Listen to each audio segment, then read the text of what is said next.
Hello students, welcome back to HB Kapadia School. Myself is Kunal Pandya. This is my introduction. So today we are going to start with equation of motion. Yes, our today's topic is equation of motion. You are quite aware of what is velocity, what is acceleration. Also you are aware of calculus, that is differentiation and integration, and with the help of that we will derive the equations of motion today. Okay, so first of all let us see the introduction part. It's very interesting. As you know, this man, this is Bear Grylls. Okay, some people have spotted out this is Bear Grylls. He was also there with our Prime Minister. You can search for that in YouTube or any Google site. Now the question arises, why I have kept this Bear Grylls in our lecture. So let's see. I have seen, I'm a great fan of Bear Grylls, of course, and I have seen episode in which Bear Grylls find out the depth of well with the help of equation of motion. So I was impressed on that day, and I started teaching in that way the equation of motion. Okay, so let's see how Bear Grylls find out the depth of well. Okay, let's see what is the method Bear Grylls used to find out depth of well. It's not a new method, it's just a simple equation of motion, but the way in which he uses that equation is very amazing. See what happened one day. He was near a well. See, of course, he's a person which is full of adventure, and one day he was near to a well. Suppose it's a well, and this is Mr. Bear Grylls. Let us imagine. Okay, so what he does, he just drops a stone from the top of the well. Okay, and he just with the help of a stopwatch finds out the time taken by the ball or a stone or whatever thing he has to reach the bottom of the well. Okay, so he takes a stone and he drops it inside the well, and when it just touches the uh, bottom line of the well, at that time he just calculates the time which has taken. He has a watch, he has a digital watch, and with the help of that digital watch just find out the time taken by the stone to reach the bottom of well. So what happens if the time taken is, if time taken is t is equal to 4 seconds, then according to his calculation, it's not a bit of incorrect, it's totally correct. He just squares this equation, this value. The value of square of 4 becomes 16, and he just multiplies it by 10, and that he gets the value 160 meter. Okay, so this is the shortcut which is used by Bear Grylls. He just squares the time taken, and he multiplies it with 10, and he gets the answer. So I will show you, okay, how, what is the magic behind this thing. Just if imagine if the time taken is 2 seconds, then what he does, he just squares this value, that gives 4, and he multiplies it with 10, that gives 40. So what is the magic behind this thing? Okay, I will tell you. So let's see first of all equation of motion, and we will again come back with the example of this well. Okay, yes, the equation of motion with constant acceleration. Okay, when the acceleration is constant, you have to derive three equations. So first of all we will just follow a formal method in which we will find out the acceleration, the displacement, and the relation between velocity, initial velocity, and displacement. Everything we'll find out, but the method will not be asked in examination. It is just for your knowledge. So let us see first equation of motion. We know that the value of acceleration is given as a is equal to change in velocity upon time taken. See, when you drive your vehicle and you just do like this with your right hand, then you are actually giving the acceleration to the vehicle. With the help of this thing, the velocity of the vehicle increases. Okay, it may decrease if you do like this, but if you are doing like this, then the vehicle will get accelerate. Okay, the meaning of acceleration means it is increasing its velocity. Okay? You are increasing its velocity. So if a is equal to delta v by delta t, where delta v is the change in velocity and delta t is the time taken, we know the value of delta v is given by delta v is equal to final velocity minus initial velocity. See, u indicates the initial velocity, v indicates the final velocity, and time taken, of course, like every time we are taking it to be t, the initial time is 0. Okay, it's not necessarily every time the initial time is 0. it may be some value, it may be even negative value. Okay, yes, I'm serious, it can have a negative value, and there is a numerical on the base of this in our NCERT. Okay, so if we keep these two values, okay, if we keep the value of delta v and delta t in the value of acceleration, then we will get a is equal to u minus v by t. Okay, so therefore the equation of acceleration becomes, or we can say acceleration into time becomes, at is equal to v minus u. So therefore v is equal to u plus at. This is the equation of motion. Okay, velocity is equal to u plus a into t. Okay, so this is the first equation of motion. With the help of this equation we can find out velocity at each and every instant of time. Okay, now let's see, this is also called the equation of instantaneous velocity. Okay, let us see the second equation of motion. I will just write it right here. Number 2, the second equation of motion. So we know that the average speed is given by the formula average speed is equal to, because average velocity is equal to s by t. Okay, where s can be considered to be distance or displacement. In this case we have considered it to be displacement. So average v is equal to s by t, and average v can also be written as final velocity plus initial velocity divided by 2. Okay, so if we compare these two equations, then we have s is equal to, sorry, s by t is equal to v plus u by 2. Okay, so therefore we will get the value of s is equal to v plus u by 2 into t. So if we are putting the value v is equal to u plus at as derived before, okay, we just derived this equation, v is equal to u plus at. If we keep this equation in this equation of s, okay, we will get s is equal to, see, instead of v we are going to put v is equal to u plus at. Okay, so we'll get u plus at plus again u divided by 2 into t. This is the equation of displacement. Then we have s is equal to, see, u plus u becomes 2u plus at divided by 2 into t. So if you open the bracket, okay, and it divided by 2, then we will get s is equal to ut plus half at square.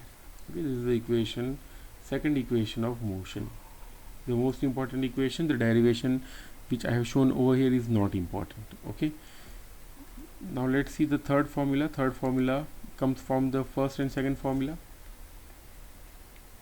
Let us derive the third formula. Okay, so we know the value of acceleration is given as a is equal to v plus u by t.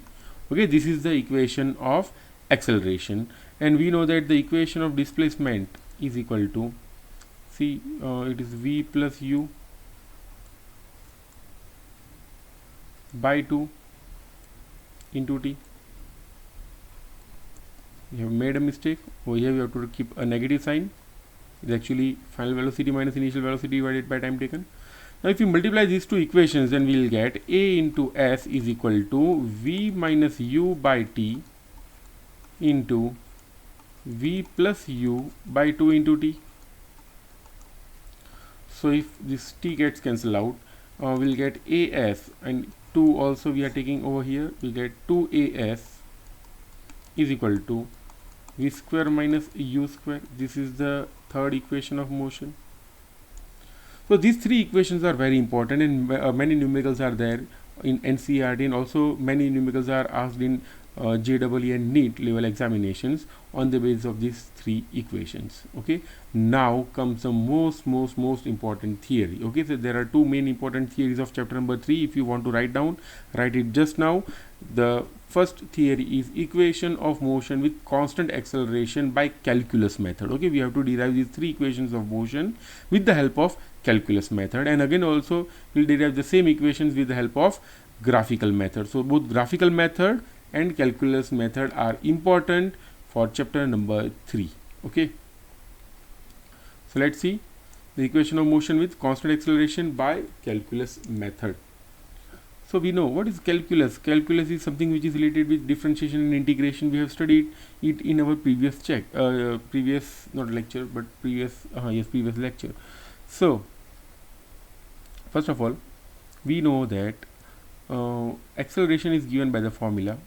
I am writing down WKT. WKT means we know that. I am not writing out it in full. Even if you don't know, write down this thing in examination. You will have some confidence. Yes, we know that acceleration A is given by the formula A is equal to dv by dt. The differentiation of velocity with respect to time is called acceleration. Okay, so therefore we can write dv is equal to A dt.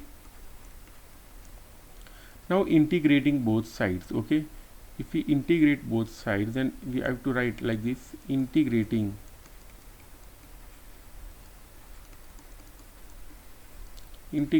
both sides.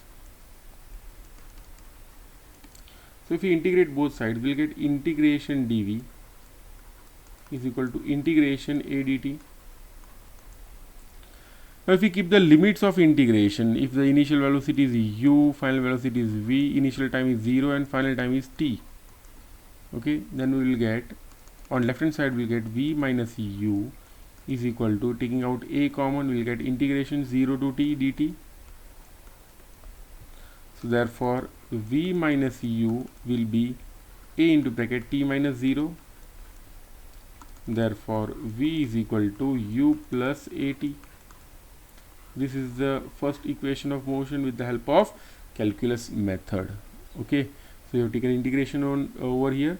If you are not able to figure out how integration u to v dv becomes v minus u, then go to our previous lecture. Over there I have given the proof of this thing. Also I have derived this equation. If it is from 0 to t, we have to take t raised to 0 and all.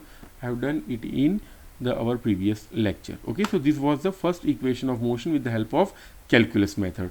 Now let us derive the second equation.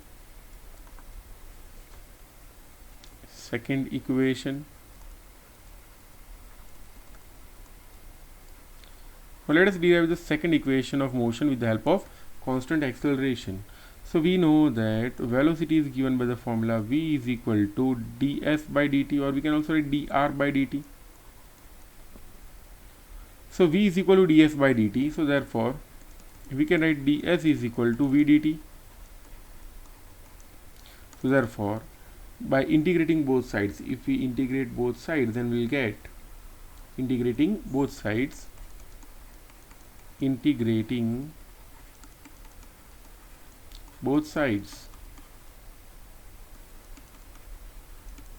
get integration ds is equal to integration v dt. Okay, integration ds will be integration v dt. Now let us put up the limits of this integral. Okay, the limit of ds is from, suppose, 0 to s. Initially the displacement was 0, after some time it becomes s. Initially time was 0, later on it became t. Okay, so in this condition the left hand side will become s minus 0, and the right hand side we can write we can take v common, integration 0 to t dt. So therefore the equation of s will become v into bracket, sorry, we cannot be constant over here, we cannot take it just out, because we know that v is equal to u plus at. This is the equation we have proved just now. So on left hand side of this equation we have s minus 0 will be 0 to t u plus at into dt. So therefore s will be integration 0 to t u dt plus integration 0 to t at dt. So this is the equation of s. So therefore we can write s is equal to, taking u common. Okay, u is a constant, we can take out constant of from the integration 0 to t dt, plus we can take a common, constant, 0 to t dt. So further on right hand side, on the first term of right hand side, I can write s will be u into bracket t minus 0, that becomes t, plus a, this will become t square by 2. How it becomes t square by 2? Go to the previous lecture. I'm sorry, I will not teach it again and again in all the lectures. Okay, if your concept are not clear about integration, I will suggest you to see again that lecture, our previous lecture, and proceed further. Okay, so this was the second equation of motion. Okay, if you are not able to understand, you can repeat this slide, and even if you are not able to understand after repeating the slide, then you can contact me in the comment section. I will make some separate arrangement for you people to remember this thing. Okay, so let's see the third equation of motion with the help of constant acceleration. Let us see the third equation.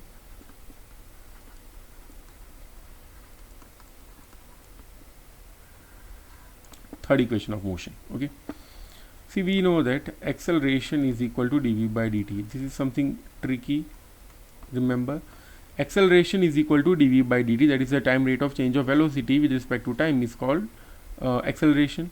If we multiply this equation with ds and also divide it with ds, the value will not change. Okay, there is no change in this value. Now this ds by dt gives velocity, therefore acceleration is equal to velocity into dv by ds. Okay, now taking ds on left hand side of the equation, we get a ds is equal to v dv. Now the things are very simple. We have to take integration on both sides. Integration a ds will be equal to integration v dv. The limit of ds is from 0 to s. The limit of velocity is from initial velocity v u to final velocity v. So therefore on left hand side of this equation, we'll get a into s will be equal to v square by 2 from u to v. Therefore as is equal to v square by 2 minus u square by 2. So therefore v square minus u square is equal to 2as. Okay, this is the third equation of motion. Okay, so this whole derivation is very important, and there are 50% chances for this theory to be there in the first term examination. Okay, so again, these are the equation of motion. This is the first equation of motion, this is the second equation of motion, and this is the third equation of motion. Okay, so in your homework, first of all, you have to write this theory 5 times. It's not too much homework. Okay, it's just medium ranged homework. So you have to write down this theory 5 times. Okay, now let us see what Bear Grylls did. Okay, as I told you in the initial part of this lecture, that Bear Grylls find out the depth of a well with the help of a simple formula by finding out time and squaring the time, multiplying it with 10. So what is actually that magic? Let's see. The magic lies here. See, we know that when the object is allowed to fall freely, okay, suppose this is a stone or anything you can imagine from the top of the building.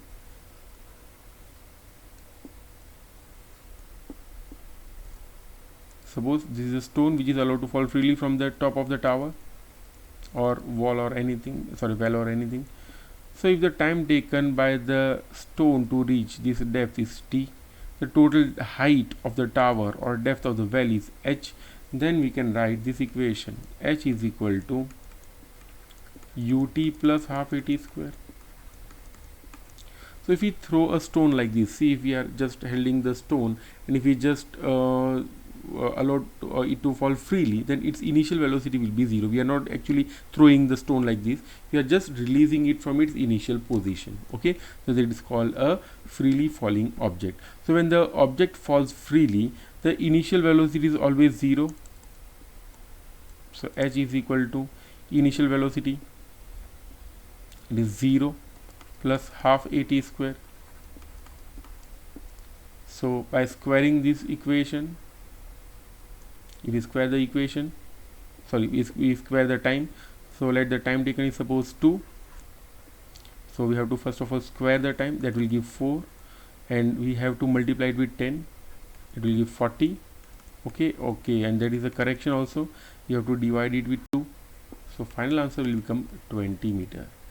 So in initial part of our lecture, the answer will be divided by 2. For example, once again, imagine if you are there on the top of a tower, and if you are just dropping a stone, you can do this thing right now also, but just remember no one is there or in the ground floor or on the road on which you are throwing the stone. So if the stone is allowed to fall freely, if the stone takes time, t is equal to 3 seconds, then actually we have to square this thing. 3 square, it becomes 9, and we have to multiply this 9 with 5 and not 10. Okay, that was a mistake. It is not 10, but it is 5 actually, because you have to take half into a. Okay, that will give 45 meter. Even if you are not able to understand, once again let's see. See, the equation of displacement is S is equal to ut plus half at square. Okay, this is the equation, ut plus half at square. This is the equation of motion. So if his initial velocity is 0, we can write S is equal to 0 plus half at square. Now we know that the acceleration due to gravity is actually 9.8 meter per second square, but for our convenience we can take 10. We can take 10 into t square. Okay, so we'll get finally S is equal to 5t square. So just find out the time and multiply it with 5. You will get the answer. Okay, so that was all for today's lecture. Thank you. And you know your homework. Next time we'll derive the same equations with the help of a graphical method. Before that, we'll also see some numericals related to it. Okay, so thank you.